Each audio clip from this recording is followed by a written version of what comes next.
Salut tout le monde, c'est Hugo pour Rotech. Aujourd'hui, on se retrouve pour une interview avec Julien qui va nous parler de sa chaîne YouTube Match TV. Donc, salut Julien. Salut Hugo, merci de entre guillemets me recevoir par téléphone, ça fait plaisir. Ouais. Déjà pour commencer, est-ce que tu peux te présenter à nos auditeurs et à nos lecteurs? Alors je m'appelle Julien Rose-Bulanger, je fais un peu de vidéo en quelque sorte. Je suis dans le milieu de la vidéo depuis pas mal de temps et voilà, en ce moment je suis sur YouTube, j'ai la chaîne Match TV. D'accord. Et donc, qu'est-ce qui t'a donné envie de te lancer dans l'audiovisuel?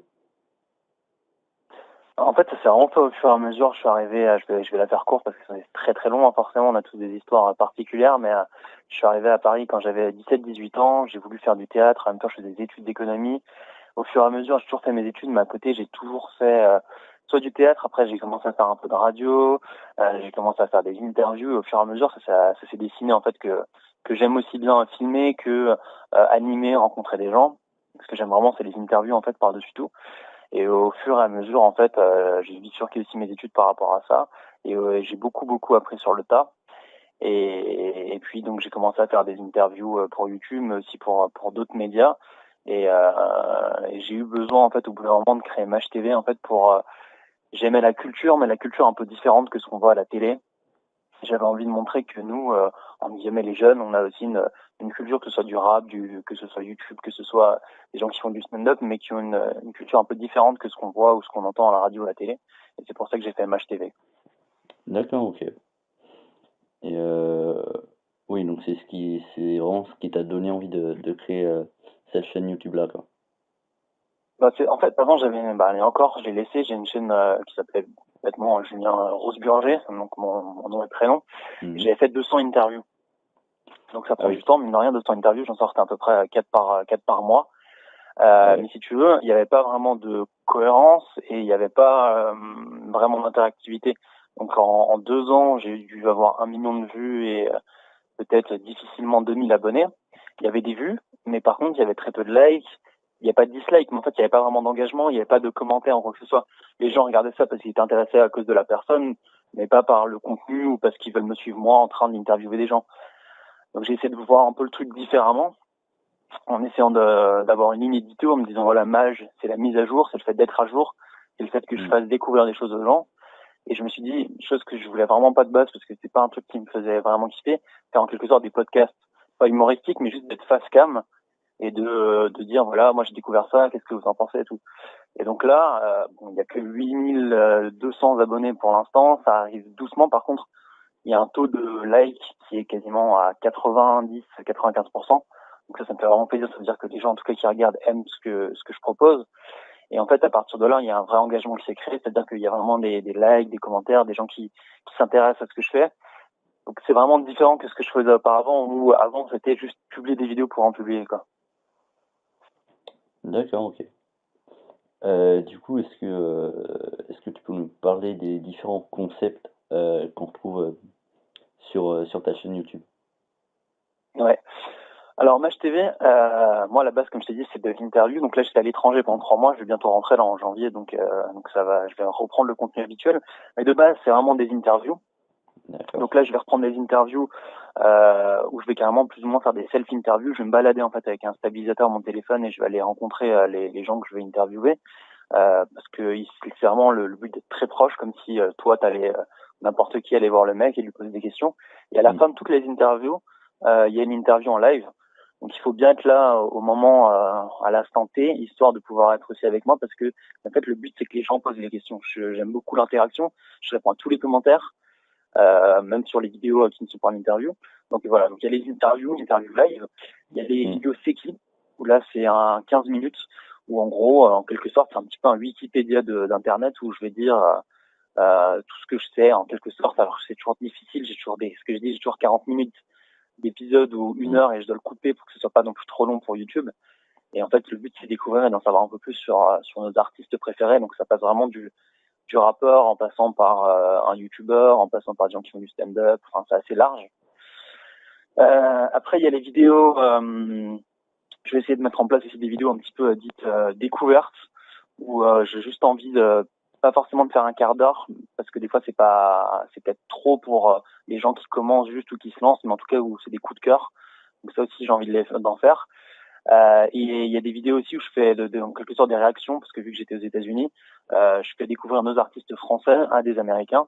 Et ça, je vais continuer cette série en France où ça sera simplement des vidéos en réaction où je fais découvrir à des gens qui connaissent pas forcément un petit peu notre culture d'aujourd'hui. D'accord, ok. Et du coup, on voit que tu parles beaucoup de rap sur ta chaîne YouTube. Qu'est-ce que tu écoutes en ce Ouais. moment? En fait, je parle beaucoup de rap parce que pour moi, en fait, ça m'emmerde d'appeler ça du rap. Alors Hmm. certes, c'est le mouvement, tout ça, mais pour moi, c'est un peu la variété d'aujourd'hui. Ouais, Donc, par exemple, en Amérique, le rap, c'est comme la pop ou la variété de nous en France, tu vois. hmm, Donc, nous, ça fait encore, et c'est ce qui est compliqué, c'est que j'aimerais aussi être sur de grands médias pour parler de rap autrement, parce qu'aujourd'hui, c'est encore vachement connoté. Quand ils arrivent en télé, t'as l'impression que c'est des ovnis, alors que non. Enfin, ouais, c'est limite la poésie d'aujourd'hui, tu vois. ouais, ouais. Ce que j'écoute beaucoup en ce moment, j'en parle souvent aussi dans les lives, comme ça. J'écoute beaucoup Lord, Esperanza. J'aime D'accord. vraiment beaucoup ce qu'il fait. J'avais écouté un peu ses EP en 2017 et là son dernier EP ou projet ou album Polaroid, j'écoute énormément. J'écoute aussi beaucoup Lumpal, bien que Flip est sorti cet été. C'est vrai que je l'écoute vraiment en boucle. Et Ouais. j'écoute beaucoup 3010 qui est peut-être un petit peu moins connu du grand public, mais qui est sorti en album et qui maintenant ressort des projets sur son SoundCloud, des projets gratuits qui sont vachement bien. 3010 aussi, faut l'écouter ça. D'accord. Et du coup, sur ta chaîne YouTube, toujours, on voit que tu fais et que tu as fait beaucoup d'interviews. Et comment est-ce que tu as fait pour les décrocher en fait? Je galère. Non, franchement, c'est un peu ça. C'est-à-dire que, en fait, j'ai aussi un petit peu bossé un petit peu en télé. Et Hmm. en fait, t'as le même problème où que tu sois. C'est-à-dire que quand je faisais ça pour la télé, alors quand je faisais ça j'avais fait ça, j'avais de la chance tout au début de faire des trucs un peu pour TPMP quand j'étais encore sur France 4. Ouais, Là, c'est assez facile d'avoir des invités, on va dire. ouais, Mais quand tu te dis, voilà, je suis Julien Rossberger, je fais ça, on ne connaît pas forcément quoi que ce soit. ouais, En gros, je sais pas, j'ai pas un ratio, mais en gros, t'envoies une trentaine de demandes pour avoir une ou deux interviews. Donc c'est un peu galère, ça prend du temps. T'as pas toujours les gens que tu veux. Il y a des gens qui répondent pas forcément parce que soit ils le voient pas, parce que quand c'est un truc privé, mais que c'est une demande, ils font pas forcément attention à tout. Donc c'est hmm, un peu galère. C'est beaucoup grâce aux réseaux sociaux. Des fois un petit peu grâce aussi des connexions en quelque sorte quand tu connais un mec qui est manager d'un mec ou des choses comme ça. Quoi. ouais, Mais c'est assez compliqué effectivement. Et j'ai besoin des interviews. Là, j'en fais pas depuis 3 mois vu que je peux pas, vu que je suis à l'étranger. hmm, Et ça me manque de ouf quoi parce que j'adore vraiment rencontrer les gens et pouvoir discuter avec eux. Moi en fait la ouais, passion à la limite elle est née de là. Passer de l'autre côté, de pouvoir me dire j'écoute ce mec et après je peux parler avec lui et de savoir comment est-ce qu'il fait ça et pouvoir partager ça aux autres, c'est ça qui me fait kiffer quoi. d'accord. Et du coup, comment est-ce que tu t'y prends pour la réalisation des vidéos C'est qui? Et combien de temps est-ce que ça te prend? Alors, en tout cas, merci en tout cas pour l'interview, parce que c'est vrai que c'est intéressant de pouvoir aussi parler de ce que je fais. Hmm, En fait, les séquilles, ça prend vraiment beaucoup de temps, on s'en rend pas forcément compte, ouais, parce qu'au final, c'est une vidéo d'un quart d'heure sur Internet, mais je fais assez attention à la réalisation. Donc mhm, déjà, au niveau de la réal, sans rentrer dans les gros détails, mais je filme avec un petit réflexe entrée moyenne gamme. Ce que je dis souvent aussi dans les vidéos, c'est que c'est pas forcément le matériel qui fait la vidéo, quoi que ce soit, c'est plus des petites astuces. Et je filme avec, c'est un espèce de drap noir derrière moi, mais vu que je fais des réglages lumière, t'as l'impression que c'est totalement noir et qu'on voit que les écrans comme ça. Mais au final, c'est des petits trucs de bout de chandelle, mais on arrive toujours à faire des trucs corrects. Donc voilà, en termes de réel, c'est ça, c'est le réflexe avec un objectif en fait qui te permet d'avoir des grands flous, c'est un objectif 50 mm qui est assez connu de chez ouais, Canon, d'accord, avec un petit micro-cravate. Voilà. d'accord, Ça, c'est vraiment la réelle pure et dure. Et derrière moi, si je peux, si de temps en temps, c'est un des Macs de ma copine plus le mien. Si j'ai pas ça, je mets une tablette. Enfin voilà, tu vois, c'est un peu le but, c'est de créer, c'est pas forcément d'avoir 25 000 trucs ouais, pour le faire. Après, en termes de temps, en fait, j'ai besoin des interviews pour faire les séquilles en quelque sorte, parce que ça me permet d'avoir du temps pour faire les séquilles. Là, j'ai plus de temps pour je peux pas faire d'interviews, donc c'est très compliqué d'en sortir quasiment un par semaine. Parce qu'en fait, il me faut d'abord du temps pour l'écrire. Là, ça me prend quelques jours et même en fait, je dirais même quelques années, parce qu'en fait, ce que je sais des artistes, c'est limite une culture que j'ai depuis quand je parle d'Orelsan ou quand je parle du Grand JD ou des mecs comme ça, c'est des mecs que je suis depuis 10 ans. Cyprien, faudrait que j'en passe un, mais je le suivais sur quand il s'appelait Monsieur Dream il y a 10 ans, tu vois. Donc c'est de la culture qui s'est faite sur le long terme, mais bon, on va dire que ça me prend quelques jours d'écriture. Après le tournage, ça va. Faut compter le temps de tout mettre en place et tout. Bon, je fais tout ça. Hein. Faut compter une bonne heure, histoire de faire ça à la cool, histoire d'avoir les bons réglages et tout. Par contre, après, c'est le montage qui est long. Le montage, j'arrive jamais à faire en dessous de 4 heures de montage. Vraiment de montage pur et dur, quoi. Et ça peut aller jusqu'à 8 heures. Avec les extraits vidéo, tout ça, j'essaie vraiment de faire en sorte, parce que j'étalonne aussi la vidéo, donc j'essaie de faire en sorte qu'il y ait une jolie couleur et tout. Alors, je sais pas si les gens le perçoivent vraiment ou pas, mais voilà. Et puis après, en fait, quand on est youtubeur, il y a tout le reste, en fait. Des fois, on me dit, c'est bon, est-ce que tu as publié ta vidéo? Ouais, elle est publiée, mais après, il y a tout le truc de référencement. Enfin, je sais pas si on en parlera après du référencement, mais c'est aussi assez compliqué, on va dire. Il y a le fait de faire la miniature, le fait de le mettre sur les réseaux sociaux, donc ça prend encore 2 heures. D'accord, oui. Donc, du coup, tu parles de référencement. Donc, qu'est-ce que tu veux dire par là, en fait? Bon, en fait, c'est assez compliqué aujourd'hui sur YouTube quand on a une chaîne YouTube comme ça entre deux, on va dire. Et même il y a beaucoup de gens que je suis qui ont 500 000, même des fois 1 million de personnes, qui se rendent compte qu'aujourd'hui c'est compliqué parce que ils font plus du tout les vues qu'ils faisaient auparavant. Moi, quand j'ai commencé, alors j'ai commencé YouTube il y a longtemps, comme je te dis, avec les interviews, mon truc et tout, mais quand j'ai commencé Mage, j'avais pas d'abonnés, j'arrivais quasiment tout le temps à faire à peu près 1000 vues. Là, maintenant, on arrive vers les 9000. Des fois, là, les dernières vidéos, j'ai 700 vues. Et quand je pars dans les lives, les gens me disent, ouais, mais on est abonné, on a la cloche, mais on n'a pas forcément la notification, ou c'est pas sur notre page d'accueil. Donc, en fait, moi, avec Analytics, j'arrive à voir pourquoi une vidéo marche pas. Mais en fait, c'est vraiment très, très compliqué aujourd'hui. Pour l'instant, quand t'as pas, je sais pas, 100 000 abonnés ou un truc comme ça, c'est que c'est vraiment un petit bonheur à la chance, tes vues. Donc, il y a des vidéos où je travaille des heures, comme je te dis. Par exemple, il y a une vidéo sur le grand JD que j'ai enlevé, que je vais un petit peu retravailler pour la publier plus tard, parce que j'ai fait même pas 300 vues. Et 300 vues, ça m'énerve que si peu de gens ont pu voir la vidéo, alors qu'il y a un vrai contenu, tu vois. Parce qu'en fait, c'est que par rapport au référencement. C'est-à-dire que est-ce que YouTube a envie de la mettre en avant par rapport à son algorithme, tel ou tel mot, ou par rapport à une hype d'un truc, est-ce qu'il le met en avant ou pas, quoi. Donc ça est vraiment au petit bonheur à la chance. Je veux pas faire de putaclic aussi. Donc ça aussi, c'est aussi un choix, mais c'est vrai qu'il y en a qui font beaucoup de putaclic et du coup ça peut marcher. Mais c'est vrai que pour l'instant, le référencement, c'est vraiment au petit bonheur à la chance et ça, c'est assez frustrant en fait au quotidien, quoi. D'accord, ok. Et du coup, oui, tu parles beaucoup de YouTube ou quoi. Quelles sont tes chaînes YouTube ou tes YouTubeurs préférés? Alors, en fait, je regarde vraiment de tout. Et d'ailleurs, sur la chaîne Match TV, je suis abonné strictement à rien parce qu'en fait, je veux pas que YouTube, en fait, en quelque sorte, me mette dans page d'accueil mes abonnements. C'est plus par rapport à ce que je regarde ou les recommandations et tout, tu vois. Et comme ça, à chaque fois, j'ai toujours des nouvelles choses. Mais en fait, bon, je sais ce que je regarde en règle générale. J'aime beaucoup les bagnoles. Donc, je regarde POA, ces petites observations automobiles.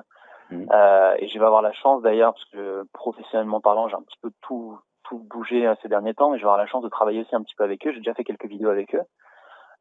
Donc ça, c'est bien aussi de pouvoir travailler pour d'autres chaînes, ça, c'est vraiment un plaisir.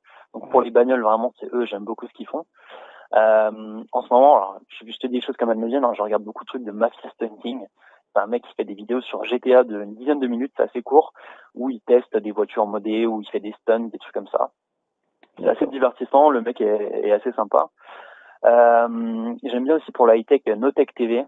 J'aime beaucoup aussi ce qu'il fait d'un point de vue humain parce qu'il essaie de créer vraiment des CDI au sein de son entreprise. Tu vois que le mec, voilà, c'est son bébé, il essaie de tout faire de A à Z et c'est un taf de malade. Donc j'aime beaucoup aussi l'humain derrière la chaîne.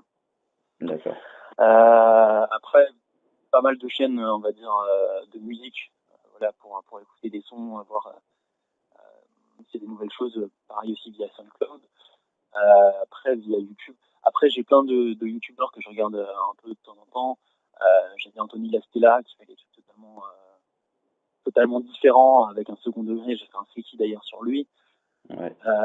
C'est des périodes, je sais pas, c'est comme ça pour tout le monde, mais c'est des périodes où je regarde un youtubeur pendant très longtemps, après je reviendrai plus tard sur lui. J'avais des périodes un peu, il y a quelques années, où je regardais aussi des trucs un petit peu par rapport à Minecraft.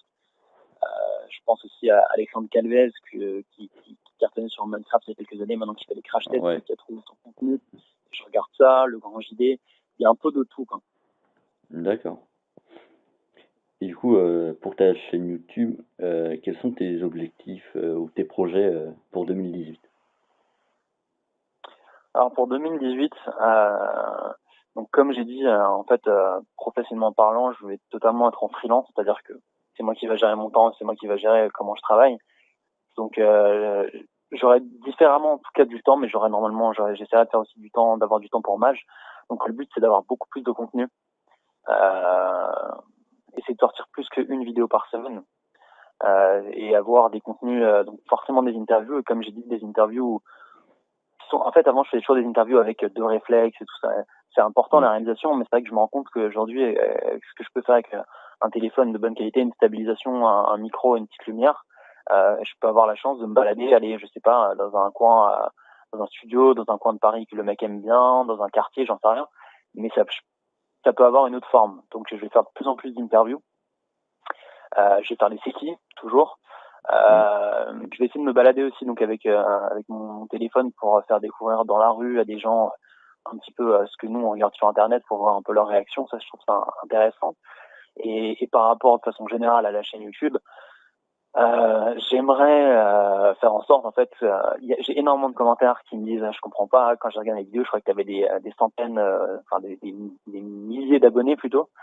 Je comprends pas pourquoi t'as moins de 10 000 abonnés, c'est bizarre et tout. Alors ça me fait vachement plaisir à chaque fois que je dis ça, parce que ça veut dire que le contenu, en tout cas, est un minimum qualitatif pour avoir plus de gens, mais il n'y a pas encore ce tremplin. Donc le but, c'est vraiment de bosser, histoire de créer une vraie communauté. Et donc ça, c'est vraiment le but pour 2018, d'essayer de... Il y a déjà une communauté assez forte. J'ai quelques abonnés d'ailleurs qui sont toujours là au live, on a un Discord ensemble, on a un groupe Facebook ensemble. Ils me suivent aussi sur mes réseaux sociaux perso où je mets des anecdotes de comment je taffe et tout. Ça c'est génial. Et le but c'est de grossir tous ensemble. D'accord. Et juste pour finir le dernier truc en 2018, ce que je fais sur Mage, j'aimerais vraiment, je vais essayer de me battre pour ça. J'aimerais vraiment le faire sur un grand média. Pas parce que forcément il faut faire de la télé ou quoi que ce soit, mais c'est parce qu'en fait j'aimerais parler en télé ou en radio, parce que je disais de notre culture. Je sais pas, d'avoir une chronique, mais limite tu vois sur France Info, quelque chose comme ça, j'en sais rien. Hein. Mais pouvoir parler de ça, pas en disant c'est du rap ou c'est de la street culture mais juste en disant voilà c'est la culture d'aujourd'hui. Voilà, enfin tu vois c'est ce que majoritairement nous on aime bien et ce qui est un peu la variété d'aujourd'hui pour nous quoi. Et ça j'aimerais vraiment pouvoir en parler normalement. Pas de dire qu'on va le devenir sur un plateau, c'est le nouvel Eminem parce qu'il est blanc, tu vois ce que je veux dire. Enfin, pas tous ces espèces de stéréotypes qui sont fatigants en 2017, quoi. D'accord. Eh bien, merci d'avoir répondu à mes questions. Merci à toi.